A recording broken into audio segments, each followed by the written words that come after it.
जिला शोपियां के इलाके दागम के एक बागीचे से पुलिस ने एक लाश बरामद की है। इसकी शिनाख्त कनमू इलाके के एक लापता पंच निसार अहमद भट्ट के हैसियत से की गई है। रास्ते से गुजरने वाले राहगीरों ने पुलिस को इत्तला दी थी कि इलाके में लाश दफन है। इसके बाद पुलिस की एक टीम मौके पर पहुंची और लाश को निकालकर अपने कब्जे में लिया। निसार अहमद भट्ट शोपियां के चकोरा गांव से लापता हो गया था। इसके अहले खाना ने पहले ही पुलिस में एक रिपोर्ट दर्ज कराई थी। इसमें कहा गया था कि भट्ट 19 अगस्त को शोपियां के लिए रवाना हुआ था और इसके बाद से वो लापता है। गुज़िश्ता हफ्ते एक गैर तस्दीक शुदा ऑडियो मंजराम पर आया था। इसमें खुद को मिलिटेंट बताने वाले ने मुतल्लिका पंच को हलाक करने की बात कही थी। ऑडियो में कहा गया था कि कोविड की वजह से लाश नहीं दी गई थी।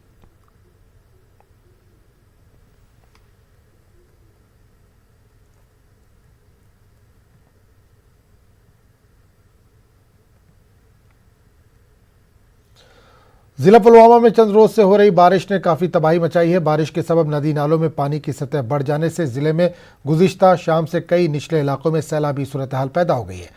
नाला रोमशी में गुज़िश्ता शाम तुग़यानी आने से उर्रा बाग, बड़ी बाग, चकपाहू और मुल्हका देहात में सैलाबी सूरत हाल पैदा हो गई थी। ताहम आज सुबह से मौसम में बेहतरी आने के साथ ही इन इलाकों में पानी की सतह कम हुई है। रोमशी नाले में तुग़यानी से रोमो इलाके में कायम आर्जी डाइवर्जन का कुछ हिस्सा ढह गया है। लोगों ने कहा कि नाले पर JKPCC की जानिब से ज़ेर तामीर पुल का काम 6 साल से नामुकम्मल है। इस नाले के आसपास रहते हैं वो कल से घरों से निकल गए। पानी का बहुत खतरा रहा, पानी का खौफ रहा, घरों से निकल गए। कल शाम अब इस वक्त आप वापस आ रहे हैं वो लोग अपने अपने घरों में, लेकिन कल बहुत खौफ हुआ था। 14 से इस पुल को बना रहे हैं, अभी तक ये कामयाब ख़त्म नहीं हुआ है, अभी तक काम चल रही है। गवर्नमेंट हमें ये कह रही है कल होगा कंप्लीट, का परसों होगा कंप्लीट, अभी तक नहीं हुआ है। आप देख सकते हैं कितने मुश्किलात हैं यहाँ लोगों को, कितने चलने फिरने में कितनी मुश्किलात हैं। हम गवर्नमेंट से यही रिक्वेस्ट करते हैं इसको जल्द अज जल्द कुछ न कुछ कीजिए। कोदल गो तन पे वोत इथे कल करान सुबह करान ये डिपार्टमेंट कह अत लागान ये वो तुम कल आव तो वो ये क्या गो वनकस तुम कह पकुन। कोलोरा शोपियां में हुए इनकाउंटर में 4 मिलिटेंट हलाक हो गए, जबकि एक BOMS डॉक्टर इनकाउंटर के दौरान गिरफ्तार किया गया। इससे कबल शोपियां के इलाके कोलोरा में मिलिटेंटों की मौजूदगी से मुतालिक इतला पर सिक्योरिटी फोर्सेज ने सर्च ऑपरेशन शुरू किया था। इस दौरान वहां छुपे मिलिटेंटों ने फोर्सेज पर फायरिंग की। महलूकिन में अलबदर तंजीम से वाबस्ता 4 मिलिटेंटों को हलाक किया गया। इनमें तंजीम का कमांडर शुकूर भी शामिल है। मौसूला इतलात के मुताबिक पुलिस, फौज के 44 RR और CRPF की मुश्तरका टीम ने कलोरा में यह ऑपरेशन अंजाम दिया। मिलिटेंटों से हथियार और गोला बारूद भी जब्त किया गया है। सच है कि अगस्त में ऑपरेशन कम हुई है, लेकिन जो भी ऑपरेशन हुआ है, जो टेररिस्ट मारे गए ऑलमोस्ट सब के सब कमांडर मारे गए। चारों टेररिस्ट में जो सबसे इम्पोर्टेंट है वो शकूर अहमद परे है, जो कि पहले पुलिस में SPO था, बाद में पुलिस का कांस्टेबल बन गया और SDPO बिजबहरा का 4 AK-47 लेके बिजबहरा से फरार हो गया था और उसके बाद मिलिटेंसी ज्वाइन किया। और उन्होंने अपना एक तंजीम बनाया था अलबदर, फिर से रिवाइव किया था, जिसमें अभी तक 10 लड़कों को टेररिस्ट बना चुका है। उस 10 में से उसके टीम में से आज 5 न्यूट्रलाइज हो गए हैं, 3-4 अभी और जिंदा है, जिसके पीछे हम लोग लगे हैं। बहुत जल्दी इसको या तो पकड़ लेंगे या तो इनकाउंटर में न्यूट्रलाइज कर पाएंगे। दूसरा सोहेब था। सोहेब वही मिलिटेंट है जिसके घर पर 19 तारीख को जो खरमू के निसार साहब पंच थे, उनसे फादर से मिलने गए थे। उसके फादर से रिक्वेस्ट किए थे कि मैं आपके बेटा को सरेंडर करवा दूंगा, मुझे उसका नंबर दीजिए। तो पता नहीं उनसे फादर से क्या बात हुआ, फिर वहाँ से चले गए। रास्ते में मिलिटेंट ने उसको किडनैप कर लिया। बाद में एक ऑडियो जारी किया था जिसमें इन्होंने क्लेम किया था मैंने इन्हें मार दिया है और कहीं उनको ज़मीन के नीचे दबा दिया है। तो आज संजय से उनका डेड बॉडी भी मिला है। हम लोग को बहुत अफसोस है, लेकिन उसको भी पनिशमेंट मिल गया जिन्होंने उनके साथ जाति की उनको मारा है। इसके अलावा 2 टेररिस्ट है, जो एक दोनों C कैटेगरी का है, शकूर B कैटेगरी का है, और 2 के AK-47 मिला है, 3 पिस्टल मिला है, और एक हम लोग सोहेब जो मिलिटेंट है चरसू अवंतीपुर का, उसको जिंदा पकड़ने में कामयाब हो गए। उसका इंट्रोगेशन चल रहा है और उसमें देखते हैं कि और क्या क्या सारी चीज़ बताते हैं, फिर आप लोग से शेयर करें। वादी कश्मीर में आज कोरोना वायरस से मुतासरा मजीद 7 मरीजों की मौत हुई है। यूटी में अब तक इस वबा से मरने वालों की तादाद 678 हो गई है। जम्मू कश्मीर में आज मजीद 696 अफराद के कोरोना टेस्ट मुस्बत पाए गए। कश्मीर से आज 494 और जम्मू खित्ते से 202 अफराद के टेस्ट मुस्बत आए हैं। इस तरह अब तक 35,831 अफराद इस वायरस के शिकार हुए हैं। यूटी में अभी भी 7,781 एक्टिव केसेस हैं। आज 651 मरीज सेहतयाब हुए हैं। सेहतयाब होने वाले मरीजों की मजमूई तादाद 27,372 हो गई है। श्रीनगर जिले में आज 194 और जम्मू जिले में 109 मुस्बत केस सामने आए।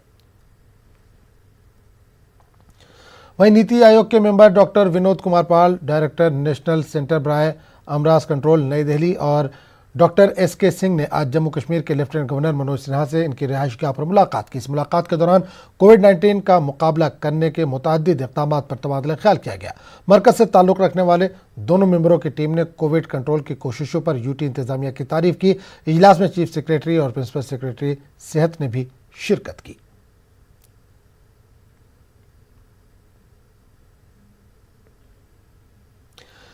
डिस्ट्रिक्ट गांदरबल में सैलाब का खतरा कम हो गया क्योंकि गुज़िश्ता 12 घंटों के दौरान नाले सिंध में पानी की सतह बतदरीज कम होनी शुरू हो गई। बुध की सुबह से जारी बारिश के बाद दोदरमा के करीब नाले सिंध में पानी की सतह 3.74 मीटर को अबूर करने के बाद कल रात सैलाब का खतरा लाहक था। जिला इंतजामिया की जानिब से सैलाब से मुतालिक अलर्ट जारी किया गया था। ताहम अब खतरा टल जाने के बाद से नदी नालों से मुलाकात देहात के रिहायशियों को राहत मिली है। हमने फ्लड अलर्ट का काशिन दिया था। वो इसलिए दिया था क्योंकि जो हमारा दुदरहमा में जो गाज है वो अगर 3.35 मीटर से ऊपर चला जाए तो उसमें फ्लड डिक्लेयर होता है। तो कल जो हमारा गैज था ऊपर चला गया था, हमने अलर्ट किया था और हमने रिक्वेस्ट की थी जो लो लाइंग एरियाज हमारे छन्ना साइड है, शालबोग या हरन साइड है, इन लोगों को हमने कहा था कि आप थोड़ा सा मोहतियात रहें, एहतियात बरतें क्योंकि नाला सिंध का लेवल बढ़ गया है। और आज 28 तारीख को अब मौसम में कदरे बेहतरी आई है, बारिश रुक गई है और ये जो सिंध का लेवल जो है रिवर नाला सिंध का लेवल जो है ये काफ़ी रिसीड हो गया, कंसिडरेबली रिसीड हो गया है और इंशाल्लाह अब कोई भी फ्लड का वैसा खतरा नहीं है। हम अपने लोगों को ये यकीन दिलाते हैं कि इंशाल्लाह एडमिनिस्ट्रेशन आपके साथ है। जहाँ पर भी हम कहीं अगर नाले के बंड्स को या एम्बैंकमेंट्स को वीक देखेंगे, हम उनको कोशिश करेंगे उनको स्ट्रेंथन किया जाए और जानी और माली नुकसान। एग्जीक्यूटिव इंजीनियर आपाशी और सैलाब कंट्रोल डिवीजन सोपोर ने कहा है कि मुसलसल बारिश के बावजूद अभी तक सोपोर और बारामूला में सैलाब का खतरा नहीं है। इन्होंने कहा कि दरिया झेलम के सतह आब में इजाफा हुआ है लेकिन अभी तक ये बहुत कम है और दरिया झेलम में सैलाब का खतरा नहीं है। इन्होंने कहा कि ज़िले के नदी नालों में पानी की सतह में इजाफा हुआ और महकमे ने बचाव अमले और मशीनरियों को चौकस रखा है ताकि किसी भी किस्म की सूरत पर काबू पाया जा सके। इन्होंने अभी ज़खायर के आसपास रहने वाले लोगों को एहतियाती तदाबीर इख्तियार करने का मशवरा दिया है। सब बारिशें हो रही है तो इस सिलसिले हमने जो हमारी जोनल कमेटी सोपोर की है तो हमने तमाम बीट ऑफिसर्स और सेक्टर ऑफिसर्स जो है उनको अलर्ट किया है। उस सिलसिले में एक सर्कुलर जारी किया है कि वो अपने अपने इलाकों में जाएं। दरिया झेलम में जो खतरे का निशान है उस हिसाब से बहुत ही कम लेवल है अभी सोपोर में भी और बारामूला में भी। तो जहाँ तक बाकी जो हमारे ट्रिब्यूटरीज हैं, जो नाले हैं, तो उनमें पानी की सतह बढ़ रही है क्योंकि बारिशें तो अभी जारी हैं। तो ये जो बीट ऑफिसर्स हैं वो हमें इस वक्त रिपोर्ट कर रहे हैं। तो अभी हर जगह सेफ ही है, अभी किसी जगह कोई ब्रीच नहीं हुआ है, किसी जगह कोई ओवरफ्लो नहीं हुआ है। तो इस सिलसिले में जैसे जो भी हमें रिपोर्ट आएंगे उस हिसाब से हम इकदाम उठाएंगे। ख्वास तहसील हेडक्वार्टर को मिलाने वाले दर्जन भर देहात इन दिनों पट्टी नाला पर पुल नहीं होने की वजह से कट गए हैं और लोग जेसीबी की मदद से दरिया अबूर कर रहे हैं। कालाकोट राजौरी के गांव ख्वास और से मुलक्का इलाके के रहायशी अपनी जान को खतरे में डालकर दरिया अबूर करते हैं। बारिश के दिनों में यहाँ के लोगों को बहुत सारी परेशानियों का सामना करना पड़ता है। पट्टी नाला में सतह आब में इजाफा हो गया और नदी पर कोई पुल नहीं है और इस मौसम के दौरान ये सड़क मुकम्मल तौर पर बंद है। लोगों ने इंतजामिया से अपील की है कि वो इस नाले पर एक पुल तामीर करें और उनके मसाइल को हल करें।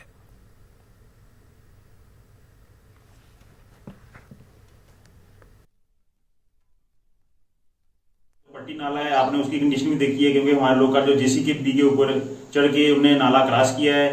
अगर कोई बीमार हो जाता है तो बेचारा कैसे अपने डॉक्टर के पास पहुंचेगा। बारिश आसमान में होती है तो रोड पहले बंद हो जाता है। पता नहीं कि एडमिनिस्ट्रेटर को क्या मिला है कि हमारे गरीब लोगों की आवाज़ नहीं सुनता है। तो हमारी ये रिक्वेस्ट है DC साहब से और गवर्नर साहब से कि हमारा ये ख्वास से मोगला के बीच में एक पट्टी नाला ब्रिज है, उसको जल्दी से जल्दी बनाया जाए। जिला रामबन में भारी बारिश की वजह से जम्मू श्रीनगर कौमी शाहराह आज चौथे रोज भी ट्रैफिक की नकलो हरकत के लिए बंद रही।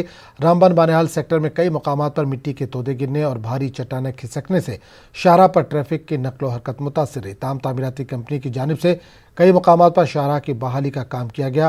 ढिलवास, कैफेटेरिया मोड़ और पंठयाल में पत्थर और मिट्टी खिसकने की वजह से बहाली के काम में काफ़ी मुश्किलात पेश आ रही हैं। दरमानदा मुसाफिरों को सख्त मुश्किलात का सामना है। कई किलोमीटर मुश्किल तरीन रास्तों से पैदल सफर करके मुसाफिर अपनी मंजिल की जानिब रवाना हुए। और रामबन में 2 दिन रुके थे, बारिश की वजह से बहुत बारिश हुई और अब पैदल जा रहे हैं। कहीं से कोई सुविधा नहीं है, रास्ता पूरा बंद है और लोकल गाड़ी कोई चल रही है और हम पैदल। जम्मू श्रीनगर कौमी शाहराह के लगातार बंद रहने से शाहराह पर ट्रैफिक की नकलो हमल मुतासर रही। जवाहर टनल के दोनों अतराफ हज़ारों की तादाद में माल बरदार गाड़ियां दरमानदा हैं। दरमानदा मुसाफिरों को शदीद मुश्किलात का सामना इनका कहना है कि इन्हें खाने पीने और दीगर मसाइल से दो चार होना पड़ रहा है। इन्होंने इल्ज़ाम लगाया कि इंतजामिया की जानिब से इन्हें कोई भी मदद फराहम नहीं की जा रही है। ਸਾਨੂੰ 6 दिन हो गए, बड़ी दिक्कत हो रही है। पानी की प्रॉब्लम भी है, जानी कि सारे ट्रैवलर ਵੀਰਾਂ ਨੂੰ ਸਾਰਿਆਂ ਨੂੰ ਇੰਨੀ ਦਿੱਕਤ ਆ ਰਹੀ ਹੈ। ਰੋਟੀ ਦੀ ਵੀ ਪ੍ਰੋਬਲਮ, ਰਸਤੇ ਦੀ ਵੀ ਪ੍ਰੋਬਲਮ। 6 ਦਿਨ ਹੈ ਕਿ ਸਾਨੂੰ ਜਾਣ ਦੀ ਇਜਾਜ਼ਤ ਦਿੱਤੀ ਜਾਵੇ। ਸਾਰੇ ਭਰਾਵਾਂ ਅੱਗੇ ਬੇਨਤੀ ਹੈ ਕਿ ਆਪਣੇ ਆਪਣੇ ਘਰ ਸਾਰੇ पहुंच जान सही सलामत। इधर लेटर ना बाथरूम ना नहाने धोने को, ना कोई सरकार के वालों कोई पूछने आ रहा क्या खाने में है, कुछ नहीं है, पीने में कुछ नहीं है। जो सामान गाड़ी में था खाने पीने का वो भी ख़त्म हो चुका है, पैसा पास में था वो भी ख़त्म हो चुका है। यही जाते हैं खाने पीने में ना कुछ मिले, हम घर छोड़ दो भाई घर जाने को। ना इतने पानी आ ना कोई इतने कोई रस लैके आन रहा, तो गड्डियां खाली कीतियां ते इतने बहुत बुरा हालात है। रस्ता जरा खुलना चाहिए।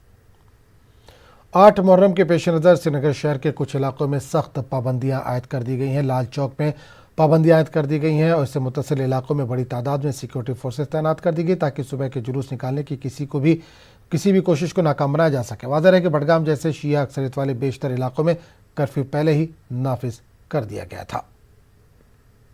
इस बीच आज श्रीनगर में कुछ अज़ादारों ने मातमी जुलूस बरामद करने की कोशिश की, ताहम इन्हें ऐसा करने से रोका गया।